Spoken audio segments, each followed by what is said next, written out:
Welcome to Plot Twist Please, where we sip, flip, and spill the tea on books and booze. I'm Cass. I'm Beth. And I'm Susanna. Today's episode cocktail is called the High Lady, made with gin, elderflower liqueur, prosecco, and a little splash of honey. It gives you a touch of magic in a glass reflective of the night court sky. Ooh. Today we're diving into Feyre Archeron. Anyway, her growth, her trauma, and her relationships, and whether or not we actually like her. Do we like her? Yeah. I don't know. I did at the beginning. I don't know. Now? We'll get into that. Yeah. We'll be covering a brief overview of all books in the ACOTAR series, and this episode may have spoilers during our discussion, so be aware. This is your warning. Your notice. This is your warning, so don't come at us in the comments, all right? All right. So all right. There's a lot of coverage with all the books, so and our memories are not great. Yeah, there's no way I can memorize all this. No. So for those of you watching on YouTube, I am going to be looking at my phone for this part. The first book we're going to get into is Court of Thorn and Roses. Feyre, a mortal hunter, kills a fairy wolf in the woods and is taken as punishment to the spring court by a high fae named Tampon. Oh, sorry. Tamlin. Sorry, yeah. Tamlin. There she learns about the hidden world of the fae and becomes romantically entangled with her captor. As her feelings grow, so does the looming threat of a curse and a mysterious evil under the mountain. So in this book, Feyre is kind of characterized as a survivor. So she's a 19-year-old mortal girl, barely surviving in a freezing forest. She's become the sole provider for her broken family, even though she's the youngest sibling, which is not how it's supposed to be. I don't know how that came to fruition, but whatever. So she becomes the sole provider for her father and her two older sisters by hunting for the most part. She's hardened, isolated, and full of quiet resentment, not because she wants to be, but because no one in her family steps up. Again, even though she's the youngest. After killing a wolf, plot twist, turns out to be a fairy. Dun, dun, dun. She's dragged into the spring court by Tamlin, her captor turned love interest. Barf. Oh, sorry. But you don't think it's barf in the first book. Sorry. Yeah, I was in love with him in the first book. Here, her arc becomes one of forced adaptation. She's dropped into a world of luxury, but remains emotionally on edge, wary of the fae and of love. By the end of book one, she chooses love and survival again by going under the mountain, facing torture and psychological warfare to save Tamlin and his court. She emerges victorious, but broken. Even as she gains a new body and a new title, High Fae, the cost is immense. So, a brief summary of book 2, A Court of Mist and Fury. Her old life no longer fits, and a bargain made in book 1 brings her to the mysterious night court and into the orbit of Rhysand. What begins as a reluctant alliance turns into a full-blown identity shift as Feyre reclaims her agency and uncovers dark secrets. So, post-trauma, Feyre is not okay. She's physically strong now, but mentally fractured. Nightmares, vomiting, the sense of being caged to find time back at the spring court. Tamlin's controlling behavior, once protective, is now suffocating. Enter Rhysand and the Night Court. This book is Feyre's rebirth. She doesn't just recover, she reinvents herself. Through Rhysand, Valeris, and the Inner Circle, Feyre is given something no one else has ever offered her: choice, agency, and respect. She learns that strength isn't just fighting, it's being believed, being vulnerable, and letting others in. By the end of A Court of Mist and Fury, Feyre is no longer just surviving, she's planning, strategizing, and playing the game. She also becomes the High Lady of the Night Court, a role that was never supposed to exist. Bum, bum. Dun, dun, dun. Plot twist. Plot twist. Which brings us into A Court of Wings and Ruin. So Feyre returns to the spring court undercover. Now playing the long game, the war against Hybern is accelerating and the mortal realm is at risk. Feyre steps fully into her role as High Lady of the Night Court, balancing politics, family, and alliances. Big battles, big reunions, big stakes. I think one of the best books. Personally. So now embedded back into the spring court, spy queen style, Feyre uses everything she's learned to dismantle Tamlin's grip and prepare for war. This is the arc where Feyre is running resilience and leadership, like she fully takes form in those. She becomes a bridge between human and the Fae realms, even as war looms. Feyre learns to trust others, delegate, and grieve openly. She's not invincible, but she's no longer willing to be anyone's pawn. Her power is rooted in unity with Rhys, her sisters, her court. She is High Lady who isn't symbolic, she acts. So this leads us into the most pointless book ever of the series. From the strongest book to the smallest, weakest. Yes.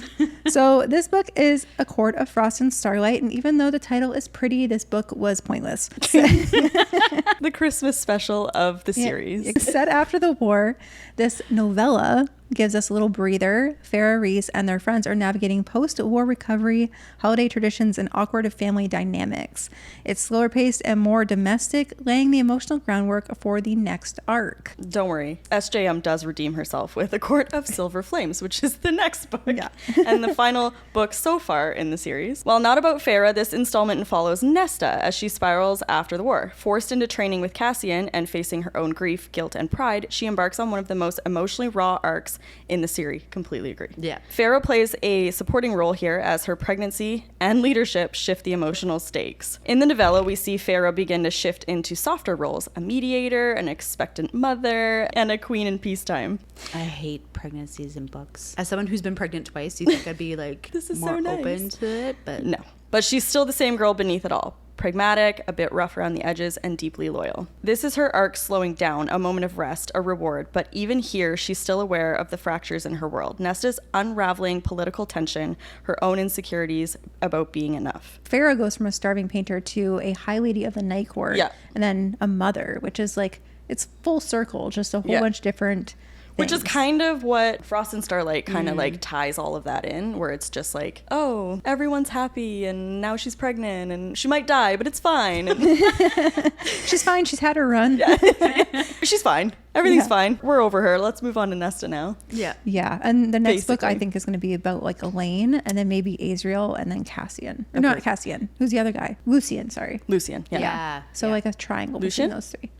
Lucian? There is some discussion. This is how- something we will be struggling with throughout all of the episodes is name pronunciations, just FYI. Absolutely. I feel like that's the thing with any fantasy book, though. Yeah. SJM, has she actually come out and said any of these names? Like, this is the pronunciation? No, I don't think so. Unless there's been interviews where she's actually talking about the characters, but I haven't seen any. I'm not going to lie. I figured out the pronunciations when I listened to the audiobooks. And I was like, oh, Lucian, or did they say Lucian? I forgot. I think it's Lucian. Lucian. I mean, that's very like gladiators, like Lucius. Yeah. I'd say that's probably the proper pronunciation. I do think, yeah, the third book is going to be about that love triangle. I do agree with the discussion that Elaine is meant for the Spring Court. Because of her gardening. But it's not, I think also just like her personality. Like she needs Yeah. kind of a softer place. I Yeah. think she needs someone who is a little bit more protective. Feyre and her family has always been, I think, the protector and the provider. Yep. Right? And she needed someone who matched her in that. And that's True. Rhysand. And then you have Nesta, who she's the older sister, but she's bitter, angry at the world. She needed someone to almost counteract that, which is Cassian. Yeah. Yep. Elaine, though, being the middle sister, has kind of been sheltered from both ends. And she's had two sisters who've looked after her either physically and or emotionally. I think she's going to continue to need that. Yeah. Like, I think she is stronger than what people Give her credit for it. give her credit for. I think there's more to come with her story. Yes. Yeah, But I for do sure. think there is going to be kind of that basic need in her that has just always been part of her life. Yeah. This is kind of like a side topic, but like, which one do you think is better suited for Elaine then? Azriel, Lucian, or Tamlin? Lucian. They are mates. You think I've been following the whole are they mates though?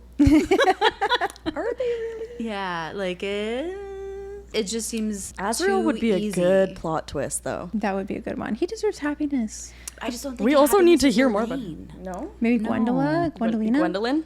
Gwendolyn? Is that her name? I think that's her name. We're terrible at this. Gwen. I'm going to call her Gwen, Gwen. Yeah, Because I know That's that what for they sure. called her. Gwen? Yeah, I don't think at their basic nature that Azriel and Elaine are going to be a good match. Now, in some ways though, because I do think Elaine has really tried to hold on to her humanity. Yeah. Lucian working, I guess, like what the human side, like kind of being like part of like the whole rebels group there. Yeah. Maybe that would be something that would actually work well with her.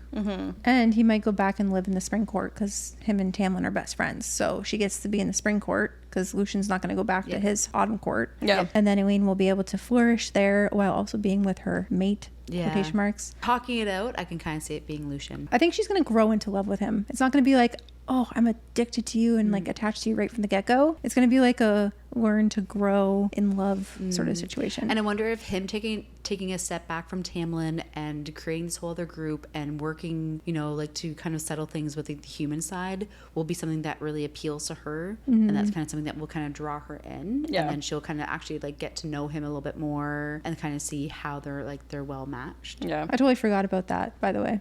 Like Lucian's whole rebel side. Yeah. I don't even recall it in my head. No, I probably me just either, skipped to all the reason parts. Yeah, that sounds like something you would do. 100%. Back to Feyre. Yes. From starving painter to high lady of the night court, let's talk about it.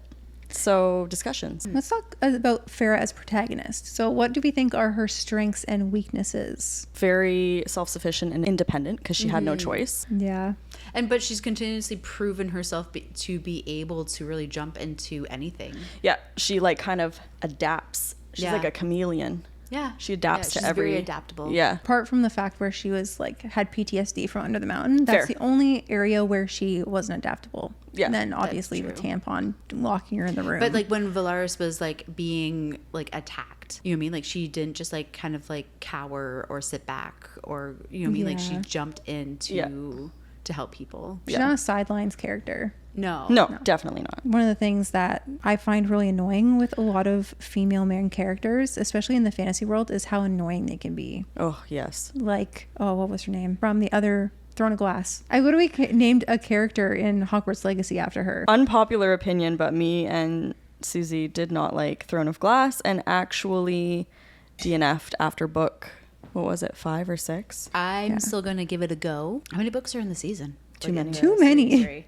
Too many. There's too many. Oh, yeah, it's Selena Sardothian. Selena? Yeah, Aelin. Okay, so I named the character after Aelin. Same. Yeah, but Yeah. she was very whiny, in my opinion. Like, yeah, she jumped into things, but there's also points in the series where she was just, like, very whiny and annoying. Yeah. So, like, how would you compare Feyre to other female main characters? Out of, like, 1 to 10, do you think she's, like, the best? No. Absolutely not. Definitely not. Definitely not. So who's the best, then? Well, I haven't finished the series yet, but I really like Bryce from Crescent City. Her as a female main character is... Bryce? Yeah. Okay, all right. I like Bryce. I like Feyre better. Do you like Feyre better? I like Feyre better. I you? liked that whole series way more than Crescent City. I think for me personally, Feyre needed to be just like a little bit more relatable. Whereas Bryce is, I would say, like extremely relatable, even with it being a completely different world from ours. Yeah. If anything, she's what every woman aspires to be, where she's very true to herself. Like she's very strong. She like fights back. She She's a fights for what very she believes strong in. FMC for sure. So that's really nice. There is, whereas like I think we all felt Feyre when she had like her weak points and her weak moments, and seeing her become strong, which is really nice. But there were a lot of parts of it that just was not relatable. Like we are all literate. Illiterate? No, she Literate. was illiterate. She was illiterate. Apparently Yeah, so we are were. we. We can't pronounce names either sometimes. But you're able to read and write. Okay, I have a quick question. Did any of you crack the riddle before you found out what it actually was? I Googled it. Susie?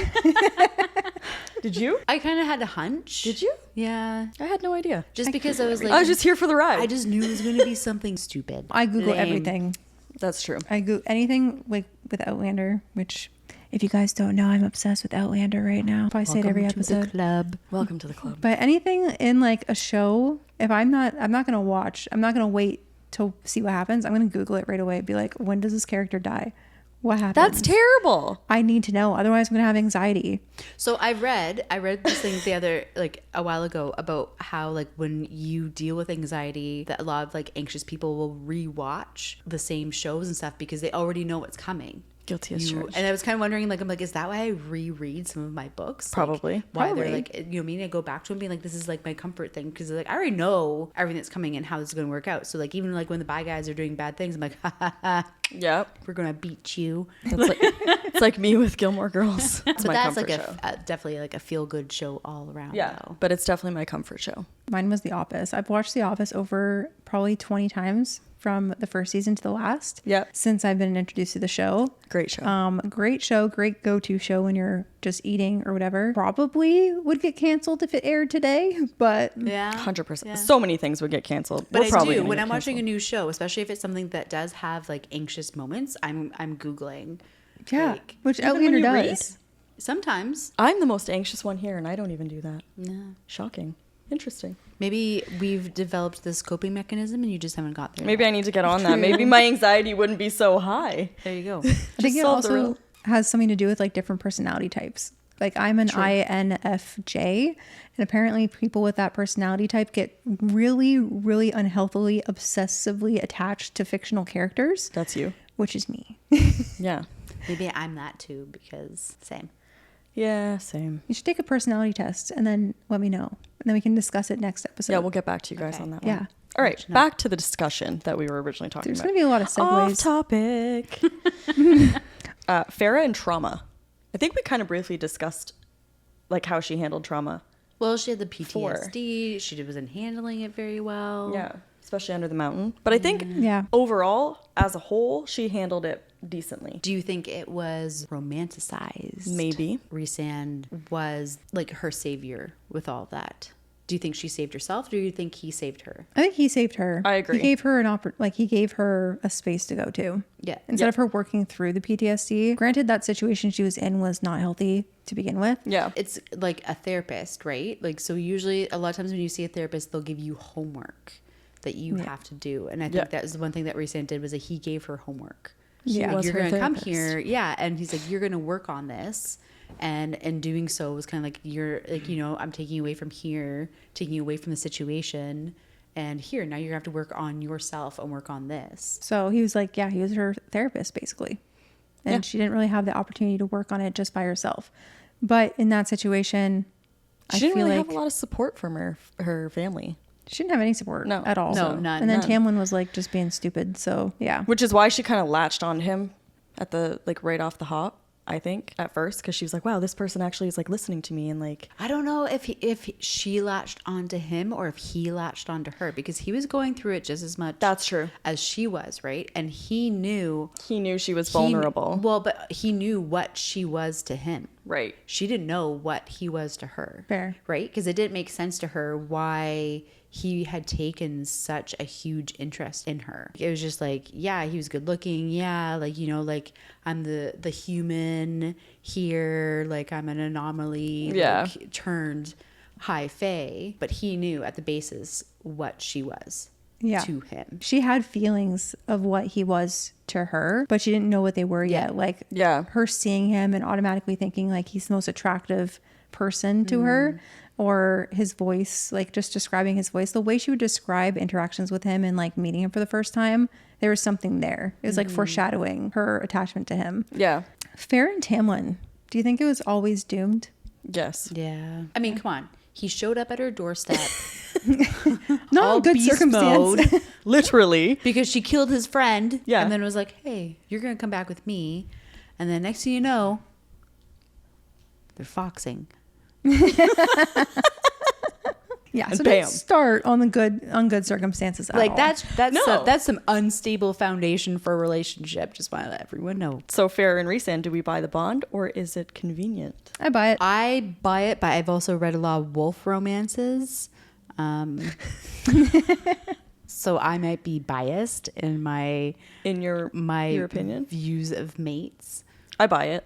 Because I think your mate It is, felt genuine to me. no matter how you feel or what you think, your mate is supposed to be your other half. It's supposed to be meant for you. Like, you don't have to necessarily agree on everything, but at the basis of it, like, that's like your soul twin. Yeah. I buy it for sure. Like he didn't try to force the bond on her. No, he didn't. Which was like, it wasn't like, hey, we're mates. It wasn't like Lucian who's like, my mate. Yeah. She's like, no, get away from me. Yeah, whereas like Yeah. he genuinely like actually like looking out for her well-being even when she didn't know it. Yeah. Yeah. And he was going to allow her to get married to Tampon.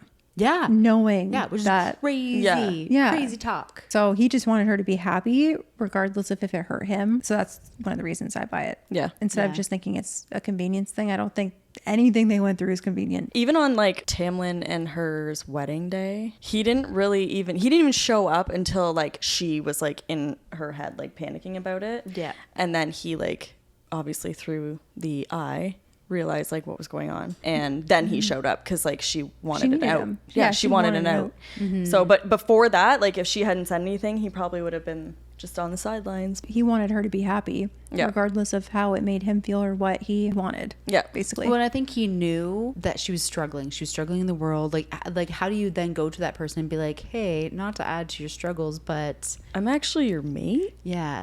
Yeah. I know you've got a lot going on right now and a lot on your plate, but you belong with me. So make that decision. No, that was Yeah. the Surreal. She did that. Yeah. She? Yeah, it was a she. The Surreal is a she. I always read it as if it was a he. Surreal's a she, I believe. I believe that's debatable. A non-gender character. Hold on, I will get to the bottom of it. I always read the serial as a he, personally. I'm on Reddit right now. Is it ever Oh, it is a stated? genderless creature. Is it? It is. Yeah. Yes. Often referred to as it or the Surreal. Yeah, that's true. That's on Reddit as well. Yeah. Its voice was both one and many masculine and feminine. Interesting. How did you get down here? We've got a visitor, my dog. This is Arwen. She's named after a character of Lord of the Rings. If you guys are viewers for my YouTube channel, you would have seen her in some of the videos. Girl. So we had to love on the dog a little bit. She's put upstairs now so we She's can in finish this jail. episode. She's in doggy jail. Poor girl. But we had to love on her for a second. We're going to talk about the dynamics between Nesta, Elaine, and Feyre. Nesta was portrayed as like a B word at the beginning of the books. I don't swear, so I will. She's a bitch. She a bitch. I did not like her. And then Elaine is more like soft-spoken and timid. Yeah. Vapid. Almost. Yeah. Yeah. That's how she's portrayed. I was gonna say almost non-existent, but yeah. Vapid. Yeah, she didn't really have a personality. Even now, I wouldn't say they really started to give her even like an inkling of a personality until the last book. Yeah. Like then they kind of started showing a little bit of fire, and the bonus chapter with her and Azrael. Yeah. Then you can kind of see that there is more to her, but she's so just blah.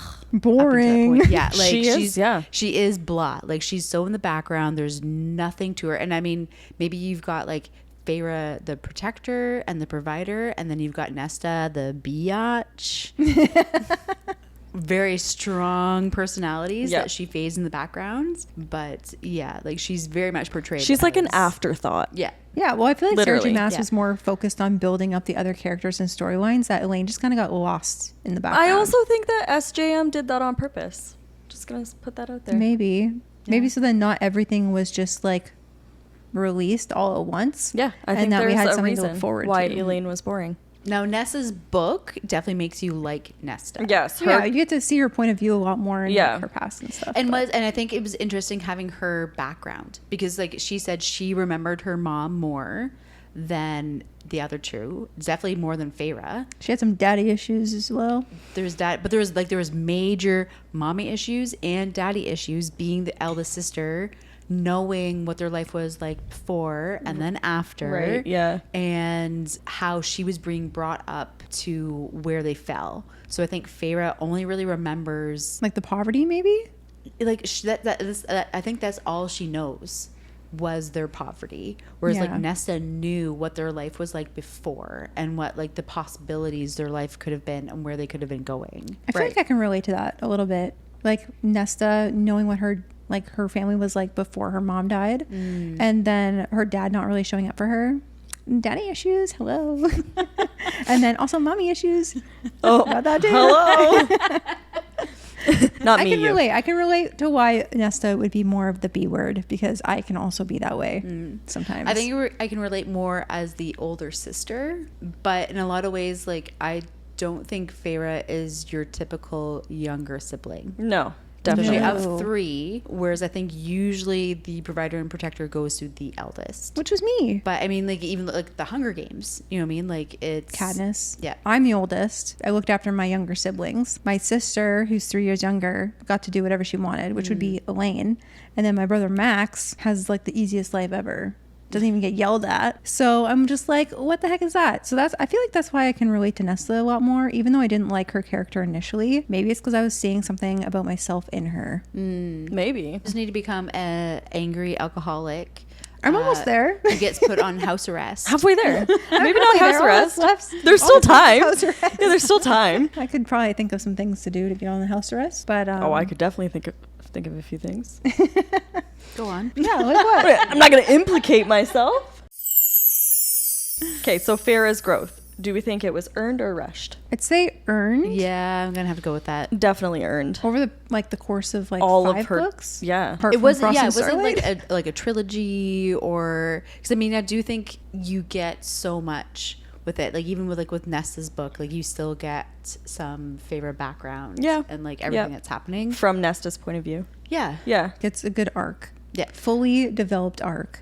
And I think Sarah J. Maas did that very well. Didn't Agreed. rush it. Then there's other books she's done where the arc is so drawn out that you just can't wait for the series to end. Throne of Or Glass. DNF. Yeah, we DNF Throne of Glass. I have not yet. I'm gonna read all the we're books gonna in, get like, a week. attacked. I'm for not gonna this. read it that fast. I think it's gonna trickle. We'll read a book. You can't read it fast. It's like 75 years long of just plot. Empty plot. And then a little smidgen of action and then Was there even much romance in that one? No, Or is it more there's- just action? there's like no, well, we read what, like 6 books? The whole series is just way too many books, and a But lot of there's people so many like people that. who love the series. Here's it the has thing. such a If you following. are a huge fan of like world building, like that's it. With like a little bit of action sprinkled in here and there. Is there any space? No. No space. None. So just like 90% There world is building. there's closed door romance and I think book 1 or 2. And then that's it. Until I think allegedly there's spice in like book 7. I just couldn't get there. It was too far. It's like, just too drawn out Yeah. for me, personally. I mean, I'd still give it a go, just because it does have such Godspeed. a cult following that I do Godspeed. have to dip my toes in. I'll be here to Yeah. catch you when you fall. I want to know your thoughts on that. I want to see how fast you can get to like book 6. Just because I'd be more interested because I think I don't know me versus Susie, but I know me versus Cass. I have more of a fantasy background. Yes, yeah. My whole thing is if I'm not attached to a single character, and I think I talked about this in the first episode, but if I'm not attached to one single character in a book, I can't like get into it. Well, because you have nothing to relate to. No, and then There's that no makes me one, like yeah. literally hate it. Because I think you usually, if you're reading a book, series, whatever, you put yourself into who you're reading about, Yes. right? Like it doesn't matter if that person has pink hair, whatever, if they're like Dinosaur real socks. thin and 6 feet tall. Like suddenly that person is blonde, 5'3", and curvy. Yeah. So that's just honestly that's what it was for. Well, there was a lot of it for me with Throne of Glass, but a big part was like I didn't fall in love with a single character. I did like Aelin to begin with. I Selena liked Aelin, Manon. but I liked that whole storyline. I did too. like Manon. Yeah. Because I love me a good witch. I feel like the Throne of Glass is going to have to be an episode in itself. Yeah. Well, Especially you once need I to read read it. It's going to be a very controversial episode because Yeah. 2 of us Coming don't like soon the series. to a phone and or screen near you. Yes. Stay tuned. Do you feel that Feyre's shifts in personality are natural? Like, do you think she had a good progression of her character building? I did. Yes and no. Ooh, explain. Elaborate. So Jinx. in the beginning, yes. Like I do think that she's always been, like I said before, the provider and the protector of the family. I think she's been through a lot. And I think like everything that she's gone through, like the PTSD, like everything with Rhysand, like you start to see a little bit of like her actual personality start to come through. Now when you start to get more into when she's kind of becoming a mother, that's when I kind of think you kind of start to lose her a little bit. Okay, that's fair. That's fair. Yeah. Yeah. I think when she became a mother, her whole like personality of like, you know, being fierce and a warrior and everything like that. It was just kind of lost. Yeah. It's more It about just like, it just became, she almost became too soft yeah. in my eyes. From what and she was Rhysand prior. became too hard. Yeah. Because all of a sudden he was like Extra Mr. protective. Macho. And so what people were kind of saying was that, so in Feyre's books, you're seeing Rhysand more through her eyes. Yeah. Whereas like when you're reading Ness's book, you're seeing like reading him through Someone Ness's else's eyes. Yeah. Yeah. And I think there's a great With truth not to rose-colored that. glasses on. Yes. Yeah. That's a good point. Yeah. But I do think, though, that the shift in personalities from being Feyre's books to Ness's book is it doesn't match. Like Feyre and Rhysand are so, to me, so different in Ness's version, and maybe it's meant to be like that. Compared to, yeah, probably. I could see that because Nessa Yeah. is very hardened herself. So maybe she's just views everything else as hardened as well. Or Yeah. like interprets things like maybe differently. she views like Rhys as being too macho, too against her, and Feyre as too soft. I don't think Nessa has any right to judge Feyre for being soft. I think Feyre deserves to be soft after everything she went through. But again, it didn't like match with the rest of the books, like how she was I described think in Silver Flames. you can still I just think it was kind of like It was a little rushed, in my opinion. yes Yeah. Just a little bit in Frost and Starlight. It was like, I liked how it tied together at the end, but it also kind of felt like a little rushed yeah. in that aspect. Like, Yeah. oh, she's pregnant. Oh, she might die. But like, Yeah, I And didn't like now- how short that book was. Ooh, yeah. fixed. Yeah. Like magically. Yeah, but Yeah. yeah, it's just I don't know. I'm gonna have to do a reread of that whole series. I do one every year. I need to get on my third reread of that series. Fair enough. Maybe I'll find something like other. Every time I do a reread, I always find like new things that I Because didn't you catch the look at it first with like time. new eyes. Yeah. And, like, since the last one, you would have talked to people, like seen different things, and you kind of like start to think Yeah. think about things and look at things a little bit differently. Yeah. That whole book just feels like the whole series just feels like coming home to me. I love that feeling. Me too. It's just comforting. There's another book I read every year, and this is also another off-topic conversation. But every Christmas, I read this book called In a Holidays. I don't know why I like it so much. Of course you do. That's judgment. I feel the judgment. It's good, and not only that, but like the hardcover and the slipcover is just so cute, and so I just like holding it in my hands and reading it, and it's really cool. I love that for you. It's like Yeah. it's like. It's good. I think Beth would like it. She probably would. Yeah, I was just saying. She probably, Yeah. I would not. But basically, this girl, she's going back in time like every, like, I think the same day repeats itself. And she's trying to like get this, I don't know. It's like a She's love in a story time between her loop. and, yeah, it's a time loop sort of vibe. Yep. I don't know how to describe it properly, but it's really good. And that's another book I read every year. So far, that sounds really good. Let me read the synopsis. She's being sarcastic. Yeah, she's being sarcastic because I absolutely I'd still failed. read it, but I mean, the description's a little lackluster there. I know. A little So, Schmidt. so far, all I got was it has to do with Christmas and a time loop. Just give me 1 second. Two of my least favorite things. Is that two of your least favorite Well, things? Christmas is not my favorite. Halloween is. Well, you're an October baby. That's why. I'm an October baby. Yeah, so is, yeah. I'm end of, my birthday is like real close to. Okay. And I love Christmas. I like the Christmas and the cozy vibes and the stockings and like the Christmas tree. I can't wait to put my Christmas tree up this year. No. Stockings. No. Get out of my house. Okay. In a Holidays by Christina Lauren is a romantic comedy about Malin Jones who finds herself reliving the same Christmas vacation in a snowy Utah cabin due to a time loop after a wish for happiness goes wrong. Okay, you sold me on the fact that the Christmas vacation isn't somewhere sunny and warm. I hate Christmas things that are sunny and warm. Like, no, Christmas is snow and trees and stockings. Yeah. The And whole lights. vibe. So, Feyre, Yeah. Right. what in your guys' minds is her most pivotal moment of the entire series? She's been a pretty consistent character throughout all the books, but I feel like the most pivotal point, not necessarily Feyre, but the most pivotal point is when she accepts her role in the Night Court and like moves to Valeris full time. That just changed the whole thing for me. I think In a for good me way. it was in Wings and Ruin, when she like kind of took on that like leadership role in the war. No? Became Yeah. High Lady? That's What? when she became High Lady, right? Was it? Maybe. We have not read this I haven't read this in so long. So Same. I haven't read it since I probably last read it year. the most recent. you read it most recent, but I thought that for me that was the most Mist and Fury will forever be my favorite book in the whole series. hands down. I think there's multiple like pivotal moments when it comes to her. For me personally, it's her fighting the worm.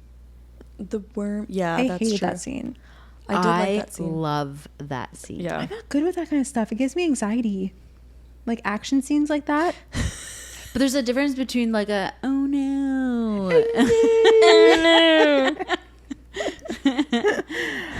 And like oh no. Oh no. And then I did like that scene too, yeah. That's but good. I think like leading up to that, she was kind of just being carried along a little bit. You know what I mean? Like Tamlin's brought her here. Like this is a choice she's made for her family. But she's kind of like Tamlin's kind of deciding for her what she's doing and where she's going and all that. And like through like those trials, it's everything she's doing is her choice. And Actually.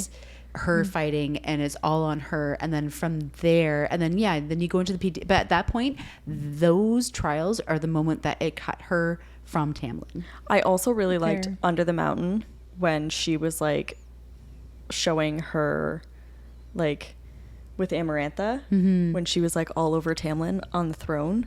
That was one of the scenes, right? Yeah. Yeah. She's all over him. Yeah, and she was like basically like marking her territory, but like showing that she's like stronger than Amarantha thinks and like won't be. She really, Taking- I think, like came into her Yeah. power through that. I take it back. That's actually my one So scene. But yeah, Came like so back to me. it was just like to me, it's just like it was such a divide from like what's kind of been happening to Feyre to what she's all of a sudden decided to take the reins of. And she may not have necessarily realized it, but things changed after that, Yeah. right? Like I'm confused about Amarantha and why she wanted Tamlin on the throne. Was it to punish him? Because she also had reason in her bed. So I'm just like, I want to know more about her backstory. It was totally punishment, in my opinion.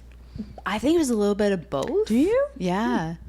Like I think she both wanted men? well, I think Actually, I think she liked the control of Tamlin and the Spring Court and all of that. I think she wanted Rhysand. I think she wanted Tamlin. You do? Yeah, I think she wanted Tamlin. He didn't want her. And she felt rejected.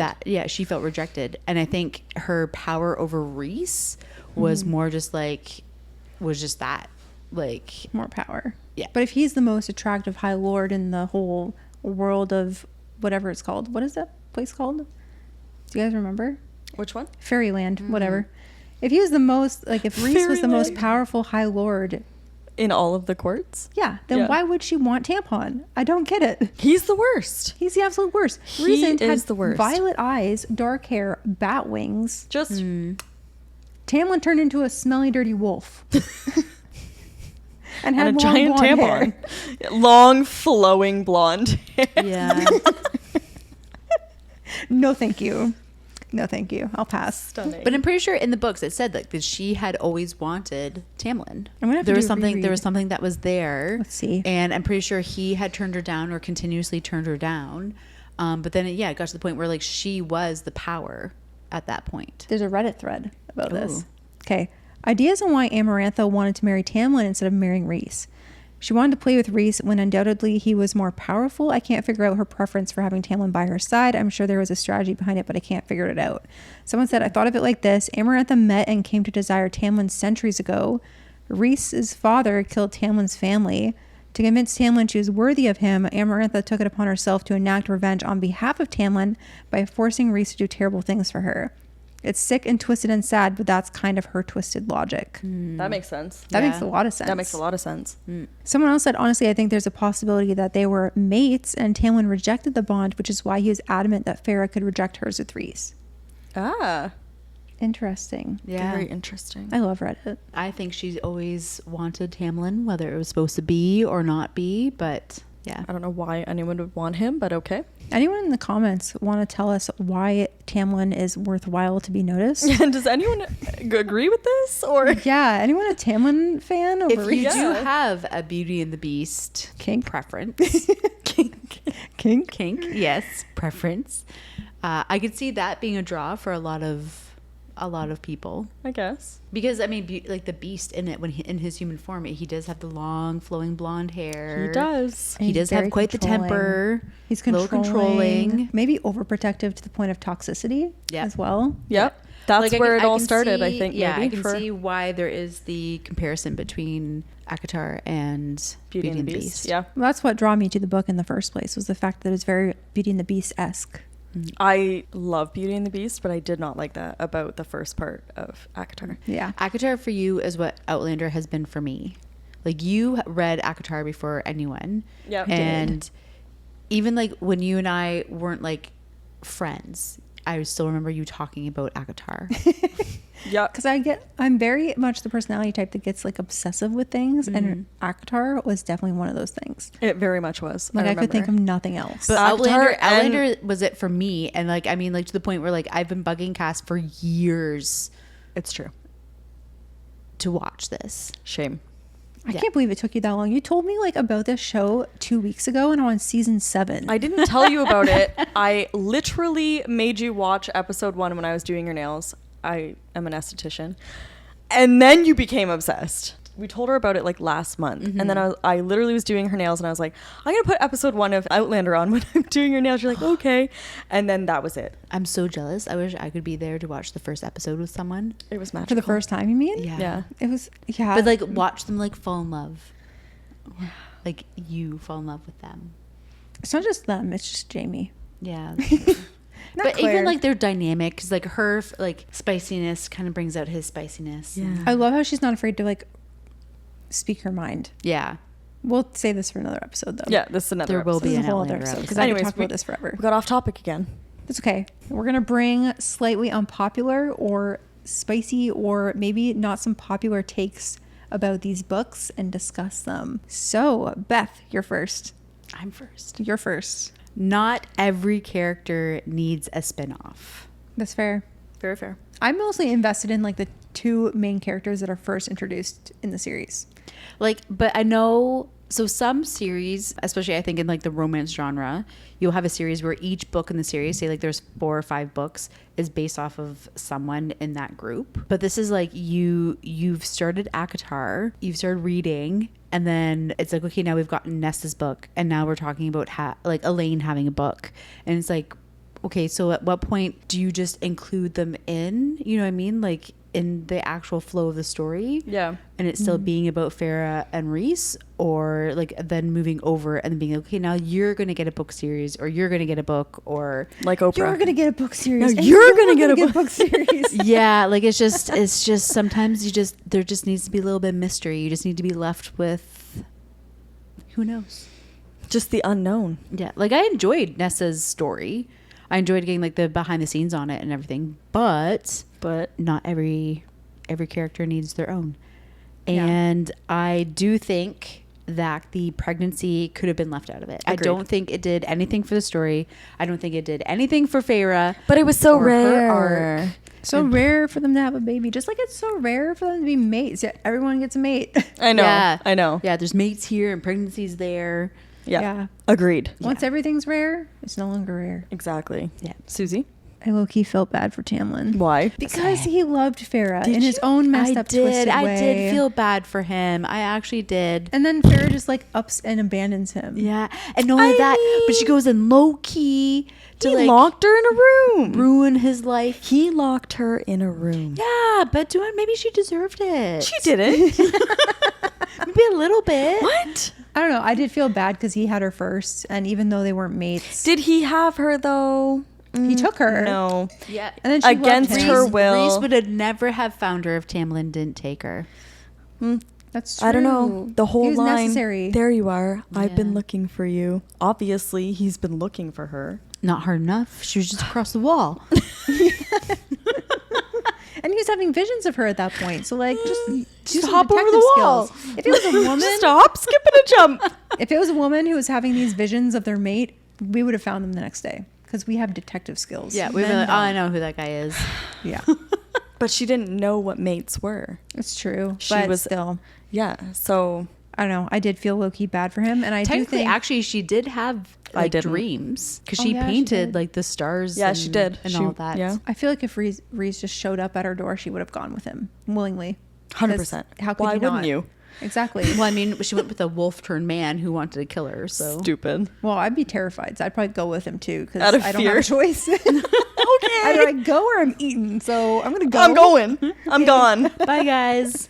See ya. I mean, it's a better situation than what she was in. Yeah. Kind of. But I do feel bad. I think Tamlin, like in my eyes, that he was being kind of like, I think his role and personality and stuff kind of like forced him to be and act a certain way. Yeah. You know what I mean? It was kind of like, well, this is what is expected of me, so I have to do this. And this is what the High Lord does, so I have to do this. Yeah. Whereas I think Reese was a little bit like, no. A rebel. Yeah, like it was Yeah. like he fought against like what was expected of him, and Yeah. it was like if it wasn't with his moral compass, he wasn't going to do it. I think Tamlin really worked within that. Like he was just like, no, I have to. He was living up to these like expectations Yeah. that either he set for himself or was expected of him.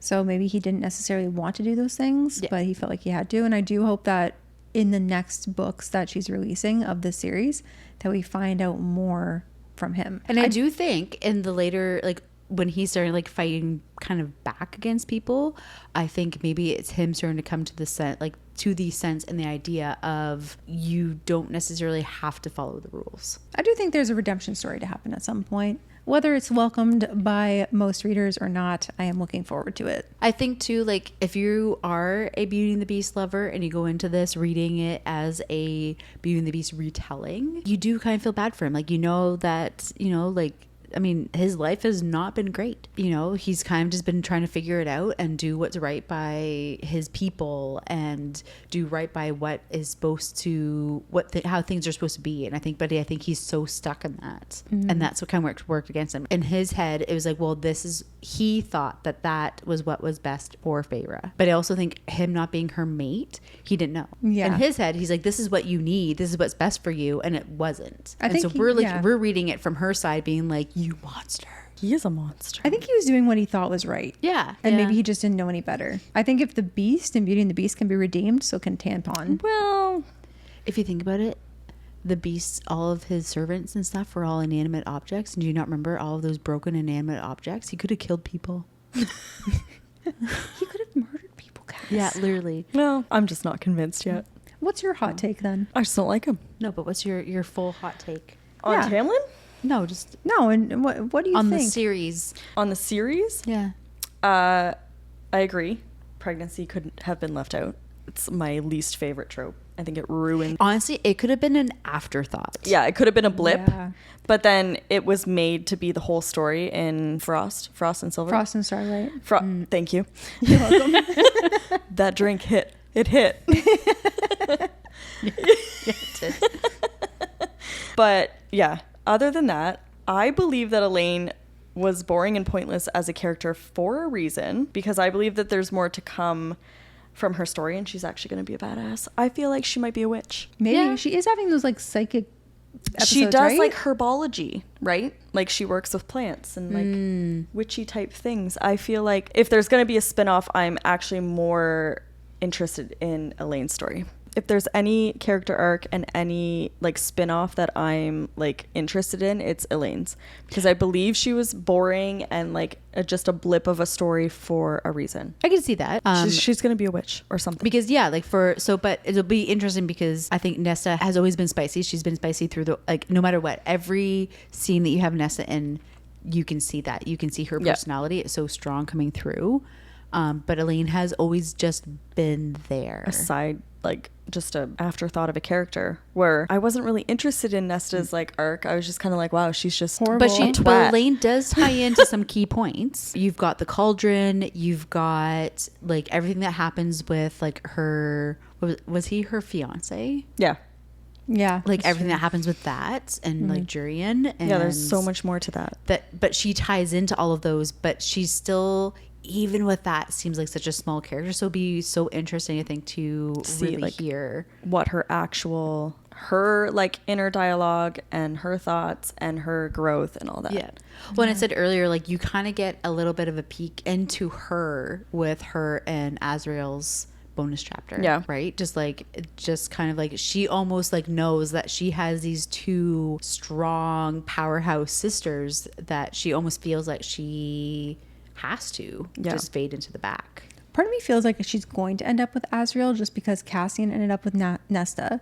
Rhys ended up with Feyre. It would only make sense for her to be with Azrael because like the three guys And honestly, with three I'm sisters. okay with that. But so I haven't finished the Crescent series. Crescent City. Crescent City series. Alcohol. Crescent City. The CC series. I haven't finished it, but I've been hearing through the grapevine that Bryce meets Azrael in the latest book. I did hear that too. So now people are saying that you need to read that series before you read the next book of ACOTAR. So I'm kind of interested if that's true, for one, but also for two, like how that would kind of unfold and how that would maybe tie into Elaine's story, or maybe it won't tie into Elaine's story, and we're going to get like an Elaine and Lucian book and then an Azrael book, and it's going to be completely just throw everyone for a loop, and it's not going to be a sister and a bat boy. Yeah. Yeah, that would make more sense, I feel like, because at that point it's predictable. Yeah. And maybe Sarah just doesn't want it to be predictable and she's going to throw us all off. And I hope she does. Elaine's going to end up with Lucian and Azrael's going to end up with Gwen something. Or someone else. Or someone else. But I think Either way, I'm also here Yeah. for Azrael's story. Just saying. Yeah, we need some like background. We need some shadow daddy energy. Yeah.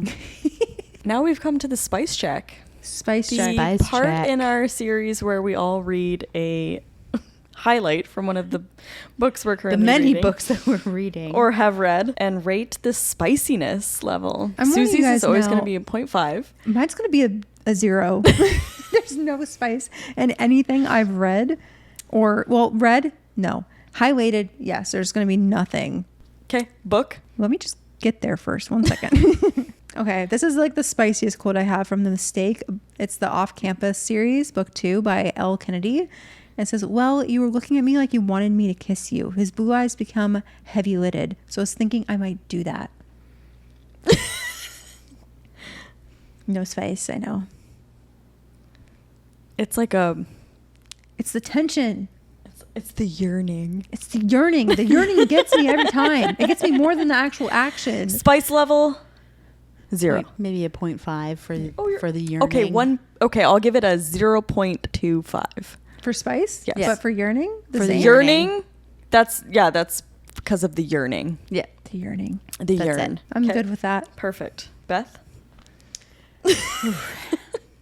I'm scared. I'm going to do, I had a few I could choose from. Oh yeah, you do. Pick one. But if you're going for spice factor, I decided to go with this one. Then it sounds like you aren't doing it right, Spectra, because if I fucked you, I assure you, you'd forget every other star-damned thing. From your name to mine to every star in the sky and drop of water in the ocean, nothing would exist aside from you and me. You can tell this character was written by a woman. Obviously. Yeah. They all are.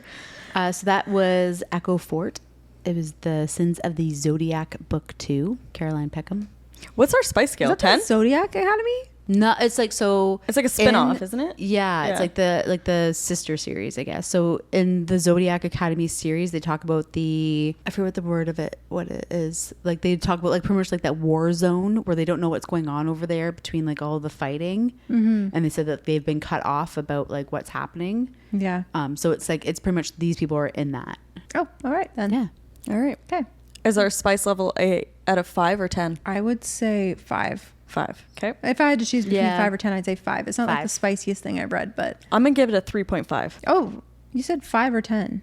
I was like, okay. No, is it No, out no. of, is she's it out she's of asking 5? what we're rating it out Yeah, of. out of 5 or 10. Okay. We're rating it out of 5. I would say maybe like a 4. for me. Oh, you guys are low. I would give it a 2. I can do I spicier don't than want that. more. Well, there's what you definitely read. spicier than that. But there's Even the in that, yearning in that. there is yearning. Yeah. Well, it's like, so there's a lot of tension between them right now. They haven't actually gotten to it just yet. So Okay. there is yearning again. But now that I know that we are doing these spice checks, I'm going to We're be gonna finding step it you up, guys yeah. the spiciest scenes. Mine Yeah. will probably not. They're going to be PG-13 for me. Okay. Yeah, because I Mine will skipped the be spicy rated scenes. R. If there's another rating after R, I don't know what it is, but it will probably be that. All right, Cass, your turn. Okay, so I never highlighted before. I never annotated anything until we decided we were going to do this. But I highlighted with the sole focus of thinking that one of you were going to read it. oh, we should do that actually. Next time. Next time. Next time. And then guess whose book that was. And it'll be really easy to guess. I feel like I've given myself away. No. I'm going to come in hot. Just give me a Okay. minute. I Okay. won't. Everyone will know what mine will be. Mine's not that spicy, but it's like a little spicy. Because you're just kind of like, okay. and I won't be showing you any mercy if you lay a finger on my wife. Ooh, that gives Outlander vibes. It's just like, you know? I'll give it a 1.5. What? I like the aggression there. The aggression. I'd say like a 3. Okay. My- This is my from scale's weird compared to yours. Yeah, 100%. This is from Enchantra. It is the Wicked Games book 2 by Kaylee I'm Smith. definitely not there yet. Sorry. Am I gonna have to read this? I read the first one. You I don't think know, you should. You don't know who honestly. gets married. I do know who gets married. How do you know who gets married? They already talked about it. Oh, okay. I'm that far at Okay, least. perfect. All right. Yes, But it's things haven't- the things second haven't book started yet. from Phantasma. If you haven't read Phantasma, spoiler alert, sorry. I'm enjoying it a lot. I like Enchantra a lot more. Right now I'm reading The Pumpkin Spice Cafe, but I will read that book right after.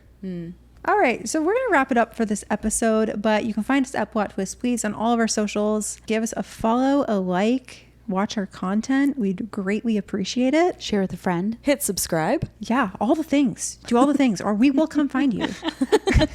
So we want to thank you for joining us on this episode. Keep your glass, your bookshelf, and your TBR full.